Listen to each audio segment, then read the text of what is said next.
Assalamualaikum warahmatullahi wabarakatuh. Saya Iin Mutmainah dari kelas SD 18A3, Program Studi Pendidikan Guru Sekolah Dasar, Fakultas Keguruan dan Ilmu Pendidikan, Universitas Muhammadiyah Cirebon. Di sini saya akan menyampaikan satu buah hadis tentang keutamaan belajar dan mengajarkan Al-Quran.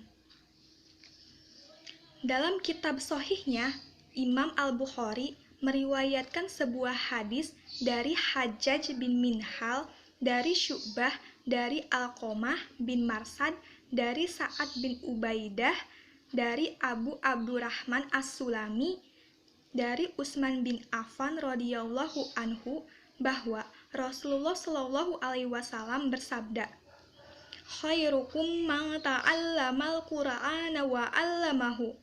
Artinya, sebaik-baik kamu adalah orang yang mempelajari Al-Quran dan mengajarkannya. Hadis riwayat Bukhari.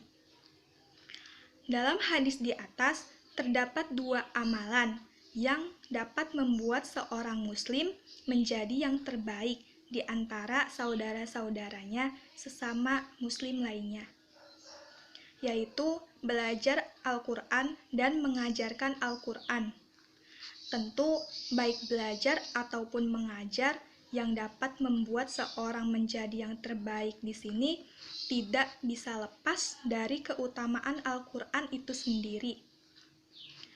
Al-Quran adalah kalam Allah, firman-firmannya yang diturunkan kepada nabi-nabinya melalui perantara malaikat Jibril alaihi salam.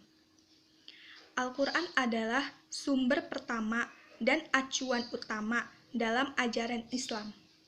Karena keutamaan yang tinggi inilah yang membuat Abu Abdurrahman As-Sulami, salah seorang yang meriwayatkan hadis ini, rela belajar dan mengajarkan Al-Quran sejak zaman Utsman bin Affan hingga masa Al-Hajjaj bin Yusuf As-Saqafi.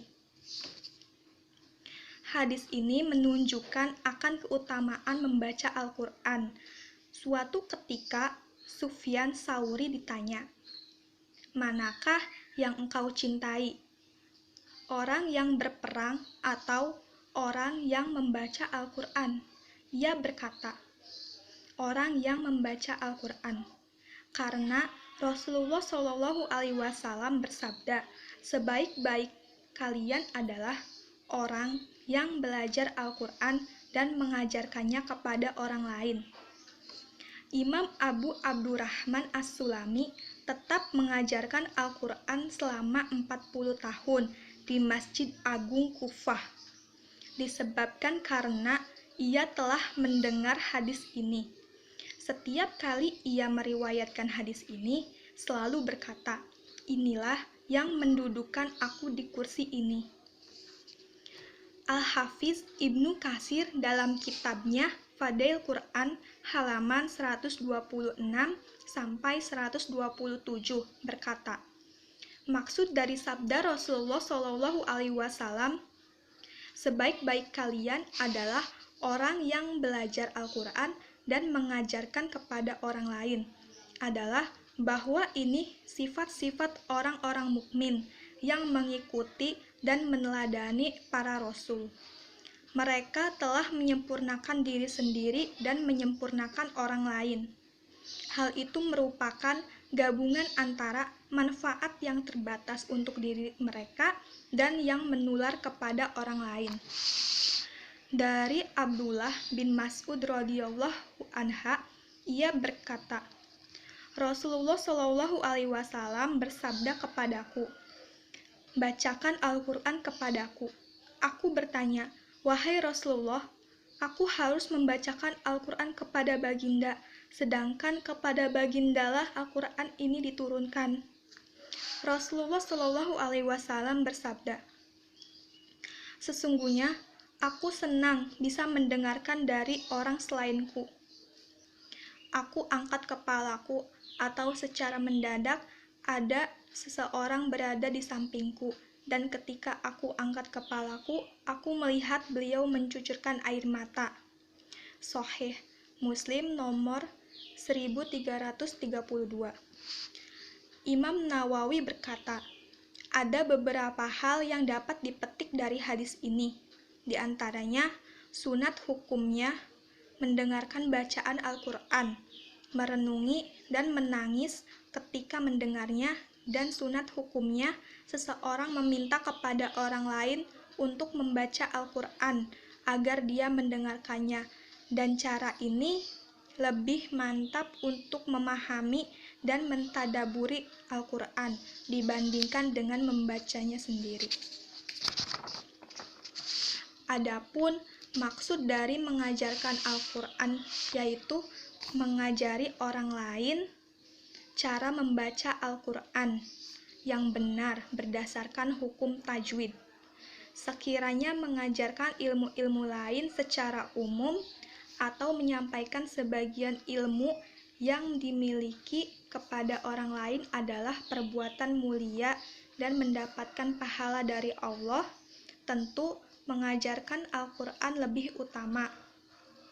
Bahkan ketika Sufyan Ats-Tsauri ditanya mana yang lebih utama antara berjihad di jalan Allah dan mengajarkan Al-Quran, dia mengatakan bahwa mengajarkan Al-Quran lebih utama. Ats-Tsauri mendasarkan pendapatnya pada hadis ini.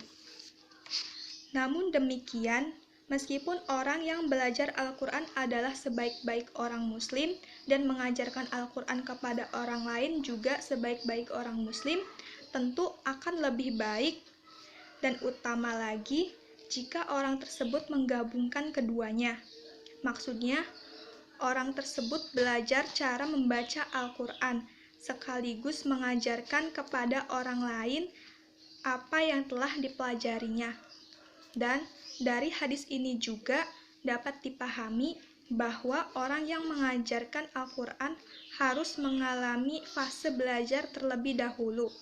Dia harus sudah pernah belajar membaca Al-Quran sebelumnya, sebab orang yang belum pernah belajar membaca Al-Quran tetapi dia berani mengajarkan Al-Quran kepada orang lain, maka apa yang diajarkannya akan banyak kesalahannya, karena dia mengajarkan sesuatu yang tidak dia kuasai ilmunya. Hadis ini menunjukkan tingginya keutamaan orang yang mempelajari Al-Quran, mempelajari cara membacanya dengan tajwid yang benar, memahami kandungannya, dan berusaha menghafalnya dengan baik, kemudian mengajarkannya kepada orang lain agar petunjuk dan kebaikan yang terkandung di dalamnya tersebar dan diamalkan manusia.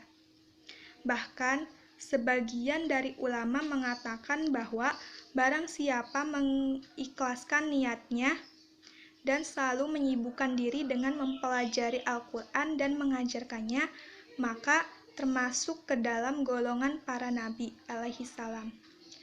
Kitab Al-Quran adalah petunjuk bagi orang-orang yang bertakwa dan semua manusia dan penjelasan-penjelasan dari petunjuk itu. Maka tidak mungkin seorang muslim mampu membaca dan memahami kandungan isinya, melainkan harus mempelajarinya dengan sungguh-sungguh. Untuk itu, mempelajari Al-Quran, baik mengenai bacaannya secara benar sesuai dengan ilmu tajwid, maupun mengkaji kandungan isinya, hukumnya wajib bagi setiap pribadi seorang muslim. Sekian yang dapat saya sampaikan, kurang lebihnya mohon maaf. Wabillahi taufiq wal hidayah. Wassalamualaikum warahmatullahi wabarakatuh.